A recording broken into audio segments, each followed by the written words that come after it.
this appreciation that's happening and going to continue to happen so that you can then do something later with the equity. The creativity and the leverage of internet can come in handy right now to bring in the extra money just to kind of get through these times. Communication for me at this level in my life is the number one skill for me to focus on. It works in sales, it works in leadership, it works in marriage, and being able to communicate messages super clearly, motivate people to do the things you want them to do. If you can't afford something, just get in the game. If you can't afford the $500,000 house, and you're like, man, I can only afford $350,000. But if you get in the game, you're at least going to gain. The cost of replacing someone is expensive because you might have to go through an interview process, and hiring, terminating, and all that stuff. That's a headache.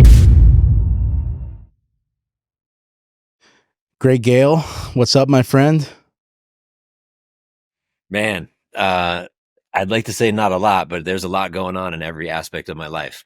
Yeah, there is. Well, but I want to hear so much about that. But before we jump into that, just so we get started, Greg Gale is becoming a good friend of mine, and we've known each other a long time, Greg. But Greg is a mortgage lender in Phoenix, and he's a level 3 coach, which is a business coach through an organization called The Core. He's a guy that anyone in real estate or lending has probably heard of before.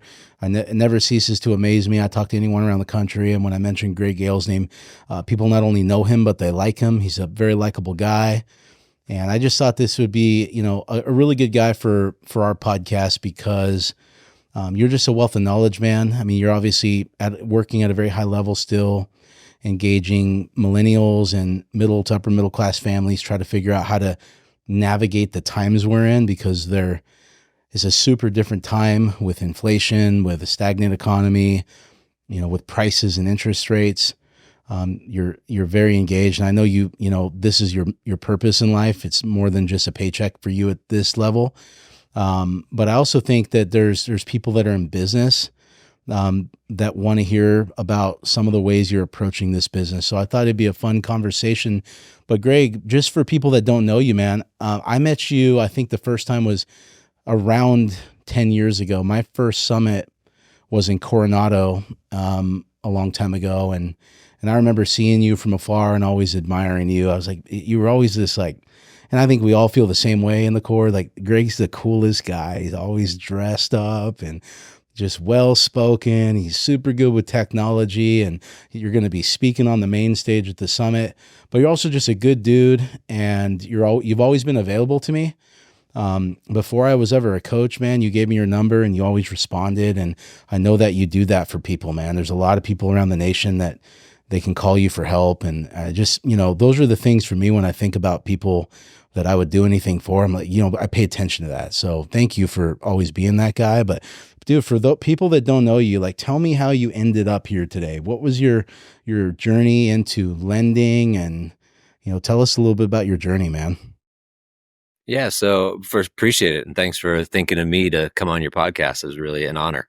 And yeah, I remember that time when that was at Lowe's out in Coronado. Mm-hmm. And I remember that. And also, it's kind of cool because now coaching with you and working with you side by side at the Core, it's been fun getting to know you, and know more about you and how you operate. And so it's really cool. And it does go to show the people that you associate yourself with will get you farther faster. So true. And so I'm glad I'm around you, man.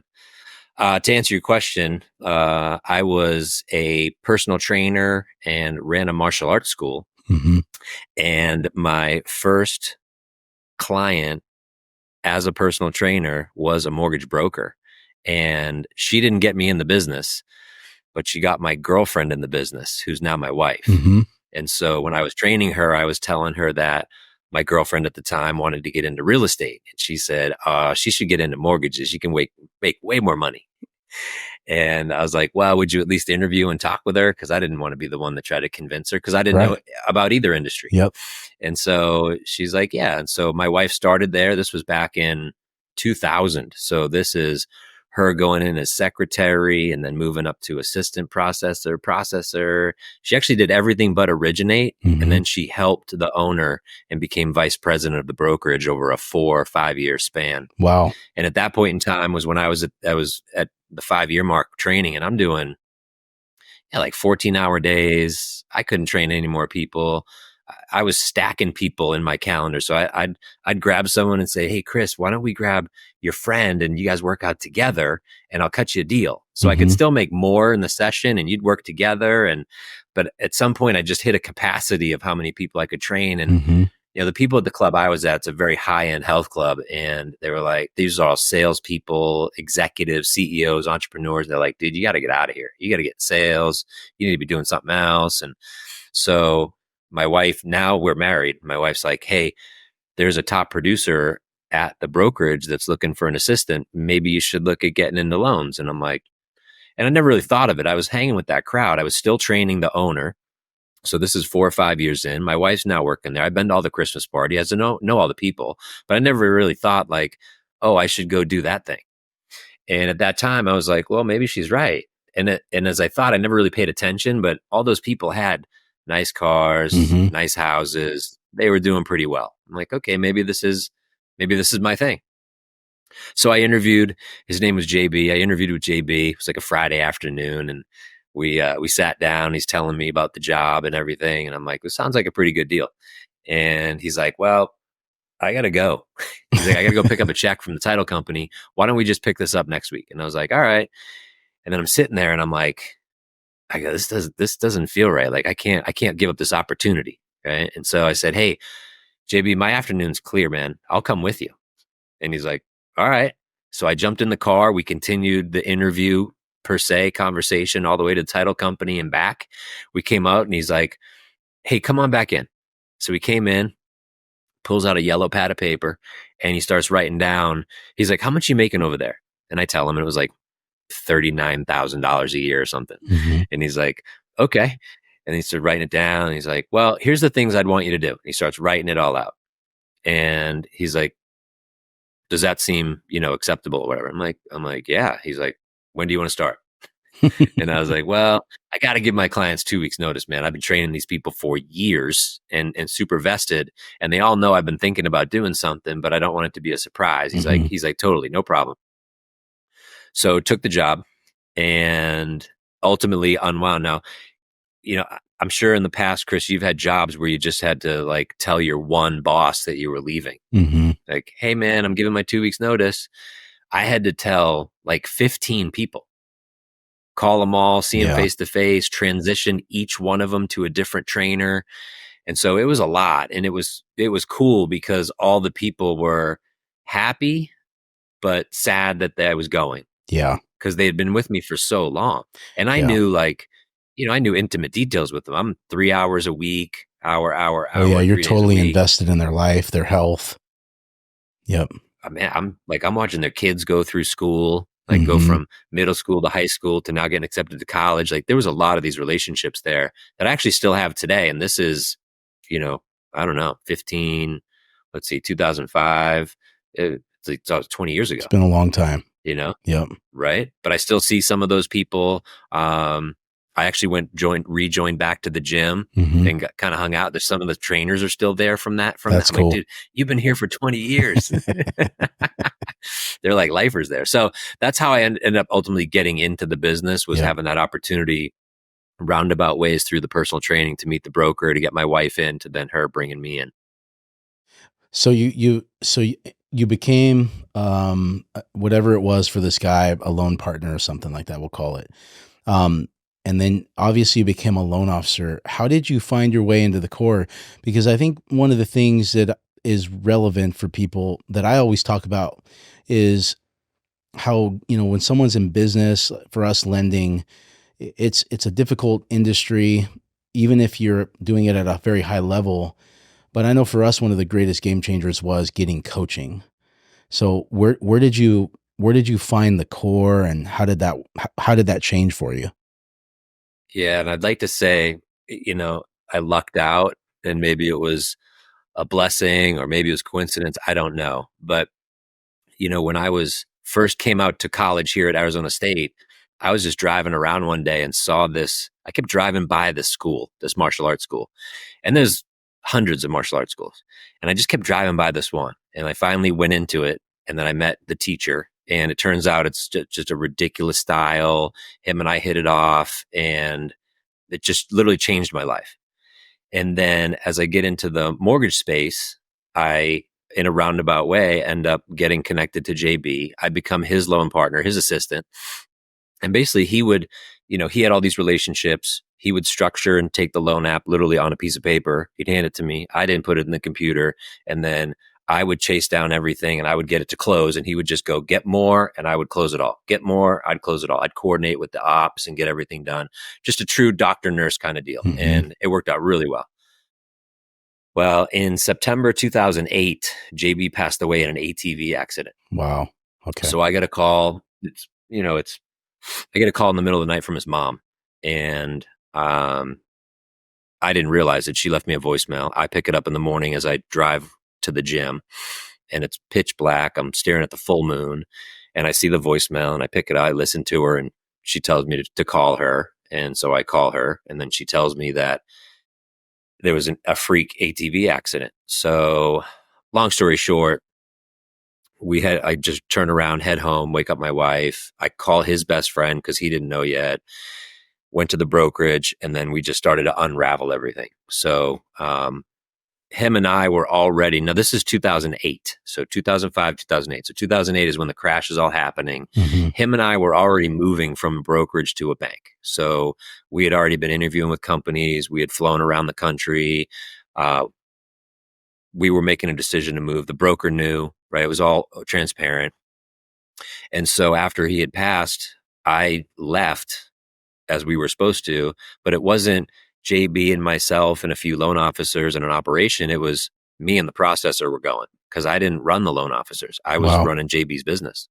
So I left totally on my own. That's how I became an originator. Totally left on my own, grabbed my processor, came to my current company, Nova, and I've been here ever since. Now, a month after me coming here, a month after JB passing away, someone gave me a ticket to a leadership conference. It was at a church. It was about 40 minutes away from here. And I'm like, okay, I'm going to go. And I go, and Chris, I'll tell you, there was no realtors. There was no loan officers. It was like chiropractor, MLM. I don't even remember anyone that was there. Yeah. Yet when I was leaving, there was a table there. People set up tables and there's flyers and stuff, right? Squishy balls and things. Well, there was a stack of CDs. Now, some of the people listening here might not know what that is, but this round thing that you would stick into your car and it would play music, or in this case, it would play an educational CD. So literally, Chris, it said the core training. And I'm like, oh, it's a workout CD. Because I came from a fitness background. So I'm thinking the chorus.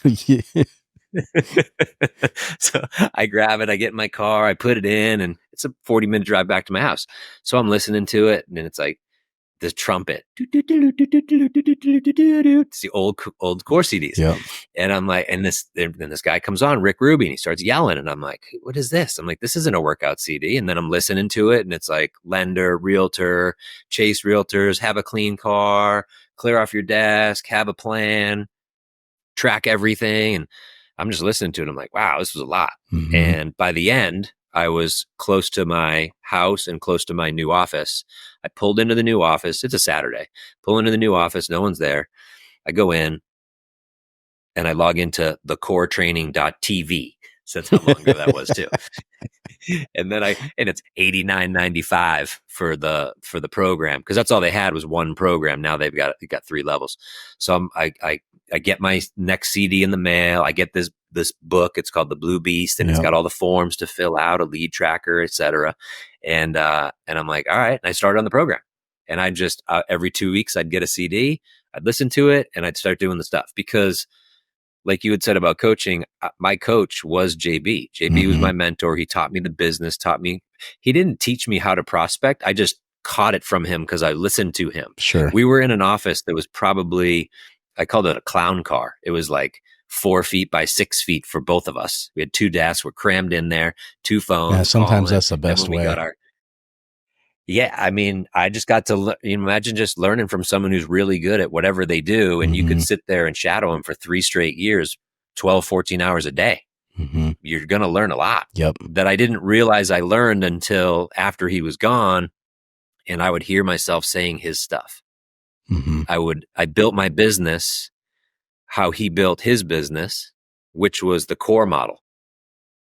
So it was cool how everything just kind of lined up. That's so crazy. And yeah. And so then after I did that, it was about 6 months later, I started getting calls from the core because they didn't have anybody there on us. They didn't have a sales team. So no one was calling me saying, hey, you should come to a summit. Yeah. For like 6 months. So then someone starts calling me. His name is Travis. And he's like, hey, man, I see that you're a member of our program. We'd love you to come to our summit. And I'm like, I'm good. He's like, what do you mean? And I was like, wow, like I doubled my income in 6 months. He's like, wow, what are you doing? I'm like, all the work you told me to do. He's like, well, no one ever does that. I was like, well, it's probably the discipline from the martial arts. My dad's a Marine. I just kind of do what it says to do. And so I blew him off. I was like, no, maybe next time. And no, maybe next time. And so I missed the first summit that I had an opportunity to go to. And then he called me for the second one. And I said, well, when's the next one? He's like, well, we don't know. And I'm like, I go, well, it's like 7 months away, bro. I'm like, it's a pretty big event you guys put on, Yep. And he's like, well, let me put you on hold. And it was one of those ones where he just put it on hold and like waited 10 seconds. Probably responded to an email or something like that. Yeah. Took a couple sips of water. Because he goes, oh, hey, you'll never believe this. It's in Scottsdale. And I'm like, that's where I'm at, bro. Yeah. He's like, yeah, I know. So anyways, I go, well, sign me up for that one. He goes, well, I can't sign you up until the day after this one's done, which was in November. And I said, okay, well, call me the Monday after you get back. So he called me that Monday, swiped my card. I went to the first one. Awesome. I walk in. It was the first year that a loan officer had hit $1 million. It was Josh. Yep. Jumps up there and they celebrated it. And I was like, oh my gosh, what? And man, it just raised the ceiling of what I thought was even possible. Yeah. I don't know if I even thought there was a ceiling.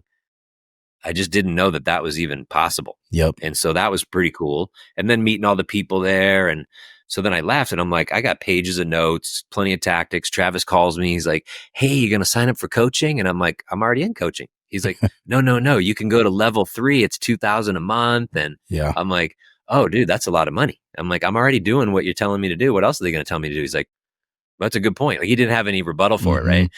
So I then waited another 6 months, right? I came to the next summit. Meanwhile, about halfway through, he had said, hey, you should do coaching. I said, I can't. It's too much money. And then I said, hey, I'll make you a deal. I said, if I can save up a year's worth of coaching between now and the next summit, I'll sign up for coaching. He said, okay, you got a deal. Dude, I literally called him 2 months later. And I go, hey, bro, I just had my biggest month ever. I already have enough for the coaching for a whole year. I'm in. He's like, well, you can't sign up until you come to the next one. Oh my I'm gosh. like, okay. Because I didn't know that you had to wait 6 months. So literally I waited a whole year. Imagine, Chris, if you could have an extra year of the core. Like, where would you be today if you had an extra 12 months of the coaching that is so good because you've been in it now, but you didn't know at the time? Yeah, it would have crazy. It would have, yeah. Because I'm like you, man. I also dealt with Travis, and I said the exact same thing. I went to 3 or 4 summits and quadrupled my income before I went into coaching. I didn't think I needed it. And honestly, you don't. I mean, the tactics are there. The one thing that was missing, and I know it now, is accountability, which is, instrumental for everything in my life now that matters, right? Like I can know how to do the thing, but without people pushing me to do the thing all the time, I'm only going to go so far. Yeah. The other thing, and the accountability for sure is the top winner there. The second to that would be that in like level 1, it's very generic. Like, let me just tell everybody to do this thing, right? Yep. Level 2, you get a little more into the business, but there's too many people and you're not doing all the forms. So I get a little more specific. Yep. But level 3, man, it's 1 to 3 people and they're all in your business. So it's like, hey, what's that person doing every day? What are they saying on the phone? It gets super granular in the business, and that's really where you can take off.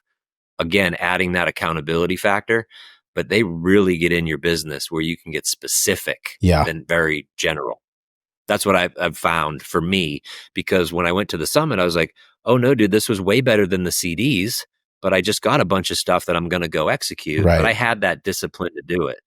But what I didn't realize was even with the discipline, you're still lacking the in-depth of your own personalized business and how to approach each person on the team and how you even operate. So like your conversion of something is different than my conversion of something. So it can't be a general statement of what to do.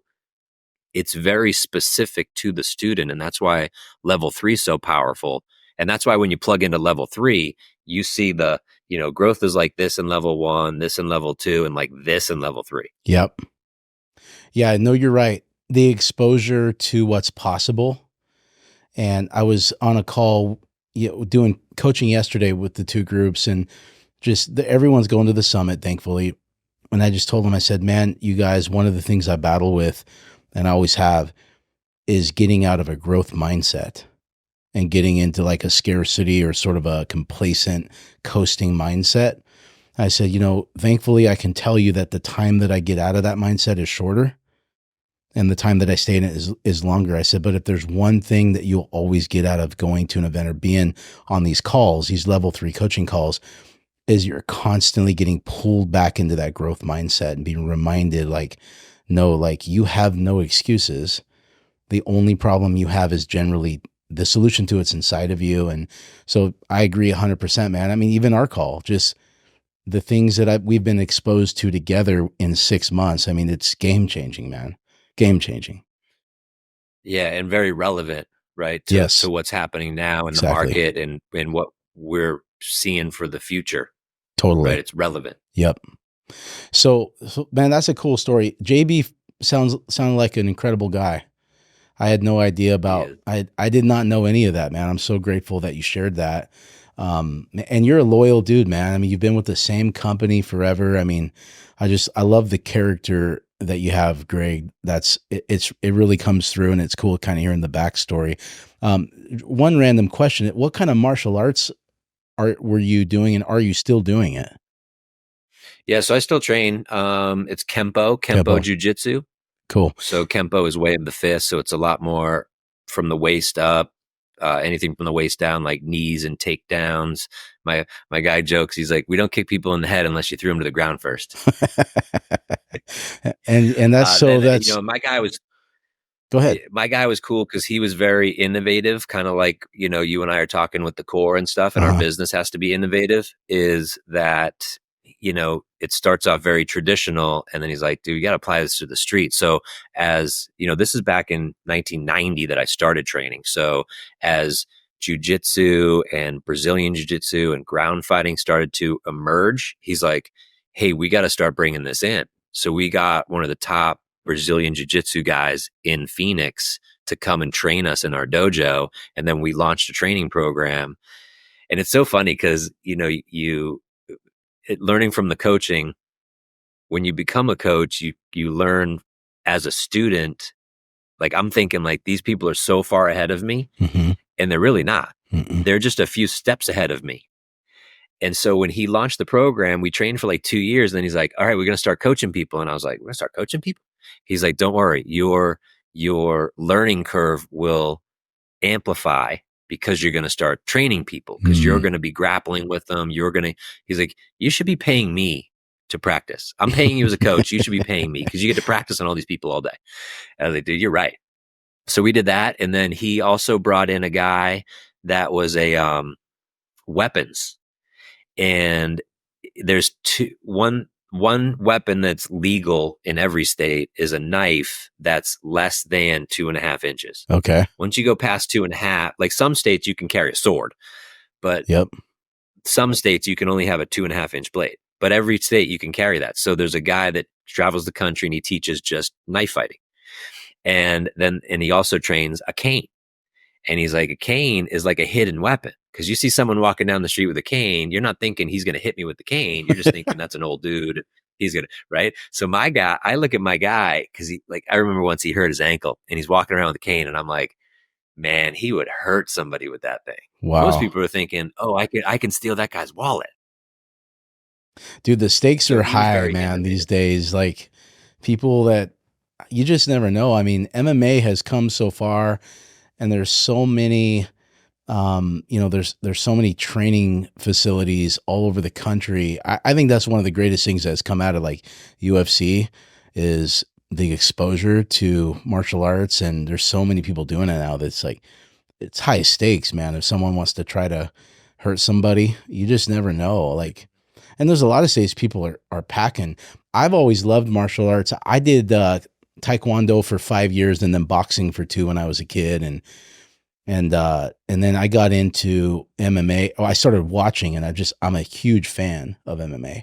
So my son's in jiu-jitsu and then I have a friend that does he's a promoter for Bellator. So I've gone to a bunch of live fights, sat ringside, sat right next to Hoist Gracie several times, and Herb Dean, and talked to them through the whole fight, and they tell me the whole history of UFC and how John McCarthy created the rules because it was so brutal with bare knuckles and 15-minute rounds and no weight classes, and how the word MMA kind of came to be from a random conversation with John McCarthy. So yeah, it's an incredible sport, and I'm sure that has been a huge, part of your success is just discipline and just constantly doing repetition, I'm guessing. Mm-hmm. Yeah, and just learning that, right? That everything's just kind of muscle memory. Yeah. And whether it's muscle memory through routine and repetition of what you're doing, or that it's the acceleration of your learning process, you just keep stacking things on top of each other, right? You start very basic, and then it's funny because as you'll understand it, but in martial arts, it starts with like just very basics like block and punch and step and kick, and then it gets complex, and then it actually gets simplified again. And it's when you watch the journey going from, white belt through the colored belts, through the black belt stuff is actually the simplest in form. And I asked my teacher one, I said, well, what's that all about? And he's like, well, because in its essence, it should be more simplified. Like your mind needs to be more simplified. You don't need to have, I'll use today's words like distractions. Mm-hmm. You want to be as centered as possible. And so you don't want to have all that confusion, but you had to have the confusion to then have the clarity. That makes so much sense, man, because we talk about it all the time. When people get to that level of, excellence of anything, one of the descriptors that people would have is they make it look easy. And so like one of the things that I've been reading that book, Exactly What to Say, and talking to the students and a lot of people outside of the core, I'm telling people, like, I think communication for me at this level in my life is the number one skill for me to focus on, and I mean, it works in sales, it works in leadership, it works in marriage, parenting, like using the right words and using less words and being able to communicate messages super clearly, motivate people to do the things you want them to do. I don't know if there's a greater skill right now. And I was telling the guys the other day on the call, I was like, to be able to take a 20-minute complicated subject like mortgage and to shorten that to a 1-minute super simple story that anybody could understand. I was like, you would think that would be an easy thing to do because it looks easy when someone does it, but it's actually really hard to do that. Mm-hmm. So anyways, yeah, I think that plays across a lot of things, what you're saying. Mm-hmm. Yeah, I agree. So let's talk a little bit about what's going on with the economy right now. I mean, real estate is macro, it's local. So what's going on in Phoenix, it's not exactly what's going on in Northern California. What's going on in Austin is not what's going on in Idaho, but there's a lot of similarities in that we have inflation, wage growth in most markets has not even gotten close to growing at the same level as inflation. Home prices, in any other market in history, if rates would have gone from 3 to 7.5, there would have been a massive shift in pricing, and they didn't go down in most areas. And inventory is worse than it's ever been, mostly because the lag of building, but also now we have, the southern border and a lot of immigration. What are some of the things that you're advising people to think about right now that are approaching you and saying, Greg, I really want to buy a house. I see the value. But man, like it is so expensive to own a house right now. What would you do if you were me? Yeah, first of all, especially as you list all those things out, it is just a crazy time right now. And it's pretty sad how many people are, I say, priced out of the market because of affordability. And it's kind of a term you hear right now, but it's because people just can't afford, And sometimes it's not even the house that they really want. They just can't even afford anything that's within the area that they want to live in. Like they would literally have to go hours away or pick up and move to another state. Yep. And it's sad, but it is the reality of it. Mm-hmm. And so, I mean, number one is, and again, it depends on the age ranges, but I think that as you and I have coached a lot of people who are maybe a little older, people get in their head just around their money. Mm-hmm. You know, some people have their head in the sand, think, yeah, it's expensive, but it's okay. I'm just using my credit card and I'll get a raise soon, or it'll be over soon. And they're not taking a proactive approach of, man, I need to get my head wrapped around my own money. Like I literally need to just, like, my advice is to go back a full year. If you want to make it short and easy, go back 3 months, but take your bank statement, credit card statement, grab a highlighter and start going through and seeing, how much do I actually spend every month on everything? Yep. Like, you know, and the stuff you have to, right? My cell phone bill, my gas, the minimums on my credit card, your food, your groceries, going out to eat, Target, Costco, whatever. But just step on the scale. Like, again, I come from the training background, so I always use the example. I'm like, look, it doesn't matter what you weigh. I just want to know what you weigh. So just step on the scale so I can measure where you're at. And then I say, where do you want to go? Cool. Here's the plan to get there. And so number one is, let's just do the budget so we see where you're at. Okay. Number two would be, then, is there stuff here that we can trim down, taper back? I'm not saying go to ramen. I'm just saying, can you eat out less a week, not 4 times a week, but 2 times, 1 time? Let's just see what this looks like. My wife texted me the other day. She's like, I haven't been to Starbucks in so long. I forget what she said it was. It was like $8 or something. I said, if you did that every day, I did my calculator and I go, 8 times 365. I was like, babe, that's $2,500 a year. She's like, how do people do that? I'm like, people do that. They do. And some people do even more than that. Right.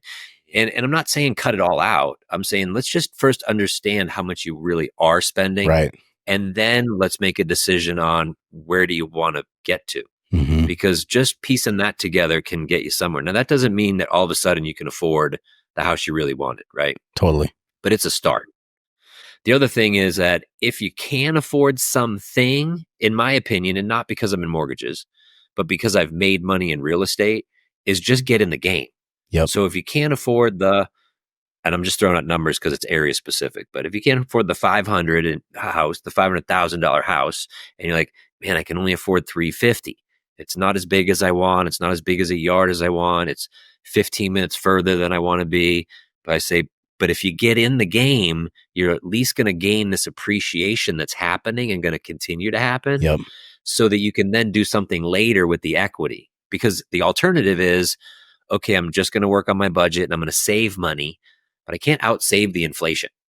Right. So even though you might save some money, in 2 years, you look up and you're like, well, now I can go for that $500,000 house. I'm like, well, yeah, but that house was the $400,000 house. Now it's more expensive. Yep. And you just spent a bunch of money renting the whole time. So if you had gone in for that 350 house, it would now be whatever number it is, 450. You would have put some money into it rather than paying your rent. So you paid down a little bit of principal, you fix it up a little bit with, paint and curb appeal and whatever. You put some sweat equity into the house. Well, now you have an asset that you can, that I can do something with. You and I both know there's options with that. I could rent it out. I could sell it and use that money to buy something else. But I have some options. Whereas the alternative of, I'm just going to keep renting or living with my parents, well, now I don't have as many options when it comes to 2 years from now or 3 years from now. So those are kind of the two things that I'm highlighting right now, is like the if I could have a crystal ball looking backwards, what I think everyone would have wanted to do was buy something 2 years ago, no matter what the rates were, because you saw the appreciation. And like you said before, we have limited supply. The builders can't build fast enough to satiate the demand and the future demand. So that supply demand lever of economics is just going to be there for a long time. I don't know when that's going to ever go away. Yeah, it's starting to look like never. I mean, definitely not anytime soon. I love that. I mean, that's essentially, I mean, we do the same thing. I think the financial literacy piece of people just knowing where they're at and then understanding inflation is so key, because I know that this is true for all of us in the core, that we have some incredible clients. I mean, we have people that are excellent in their lane, whatever that is, doctor, CEO, But it's so crazy how many people have so much ignorance when it comes to their money. And so that's one of the greatest things I think a professional lender like you brings to the table. It's not just doing a loan for them. It's like helping them really remove the emotion and really be able to see things very rationally and make a plan from a place that makes sense. The third thing I think that you would agree with that is really important right now is, we've done, let's just say we did the budget. We know where we're at. We know exactly what we could cut out. We understand that buying makes more sense, but we're still not making enough money. People need to make more money right now. And that is something that's pretty unique. Like where I live, you could have owned a home, gone on a couple trips a year and had a pretty good life on $75,000 a year as a family if you did it right. And that's just not the case right now. So if someone's if they're doing everything right, like buying a house with $75,000, you better have a large down payment. So one of the other things that we're really trying to help people with is figuring out negotiation skills. I was talking to Julie about this the other day, like talking to your boss. If you're one of the best workers there and you've been there a long time, letting them know that you want to start a family and you want to buy a house. And right now you're not able to do that. And what can I do here? Give me a path to making more money. And, just knowing, I always share with my clients, I'm like, hey, I'm going to tell you, I'm an employer in California. Finding people that are good, it's not easy to do. And keeping them is really important, right? Replacing them is not something, it's a big risk. So, for you, a $5 an hour raise seems like a giant deal, but to your boss, it may not be nearly as big of a deal as the problem of replacing you if you come to him in a really humble way. So giving them some really humble and practical negotiation skills, and then helping our clients to think outside the box, because I think that this is probably one of the easiest times to make money in history, contrary to what a lot of the media is saying, because of the internet, man. I mean, you and I see it all the time. I mean, we have friends that are doing stuff that are just blowing our minds. Technology is crazy. You're no longer limited to where you live. Like you don't have to move to LA to be an actor anymore. My friends live here in Redding and are doing crazy stuff in the show business all around the country. And it's because of this right here, man. I mean, this has changed the game. So are you talking to people about how to raise their income too? Is that something you guys are having to deal with out there? Yeah, I like the raise point of view, and I've brought it up, but I use the phrase. I said it today at lunch to a gentleman. I said, "Hey, do the job of the job that you want. Do all that work, dress the part without the pay, without the title. So just start doing that, and then you can go and ask for it afterwards. So when they see you staying a little later, doing a little extra, cleaning up, doing not your job." And doing the thing of the next job or position that you would want to get without the pay, without asking, then you can go and ask later on. But I like the asking for a path. Like, hey, is there a path for growth here? I have these goals that I want to accomplish and I'd love to do it here. Because you're right. The cost of replacing someone is expensive when you think about losing a good employee and then trying to find a replacement that's already trained and that is a good and loyal employee, because you might have to go through a few of an interview process and hiring and terminating and all that stuff. That's a headache. Most employers would rather pay an extra $5 an hour to that person to keep them and lock them down. Yeah. And I think that, there's a lot, you and I we've ran teams for a long time, and there's a right way and a wrong way to do it, and a lot of people, when they go into those meetings, are afraid, and we never ask for things when we're afraid, right? It turns into an ultimatum. And Rick always says, never make a rich man scared, because just the worst way to negotiate is when you're in fear. And so, just for anyone that's trying to make more money, I mean, if you approach someone, just letting them know that you have these goals, and this is assuming that you're doing what Greg said, and you are doing the work of the job that you want, and you are first there, last to leave type of person. If you're not, start there first. But you're going to get good results when you go to people and you let them know that you have goals, that you're trying to start a family, trying to own a home, and you ask them for a path to create more value for them so that you can earn more income. I just don't see people saying no to that. So, I agree. I just had a gal. She's in her early 30s, lives with her parents, but she just wants to get out and can't. Well, I told her what she could afford, and she's working as a like HR in a school district. And I was like, man, schools just don't have a lot of money. So yeah. don't be an HR person at a school, be an HR at a corporation. So let's start looking for a job. Let's start to, but she already has started with Lyft to make some side income to Yeah. just further stack some money away, have some extra coming, even though it's not going to be used for the loan purposes. She just wanted more money to pay down debt and stack up some savings for the move. I had another gal just started with Amazon. She's making $1,000 a month. I had another gentleman start a side business of doing video editing and social media posting for people. So like you said, the creativity and the leverage of internet and things like that can come in handy right now. Oh yeah. To bring in the extra money just to kind of get through these times. Yeah. We have a guy who comes to our office about once a week, and he details cars. And this guy was on I think he was a Jacksonville Jaguar. Like he didn't make it to like becoming a starter, but he's this big Samoan dude named Drew. He's amazing man. And he moved here to Reading, and he ended up getting an injury, and NFL didn't work out for him.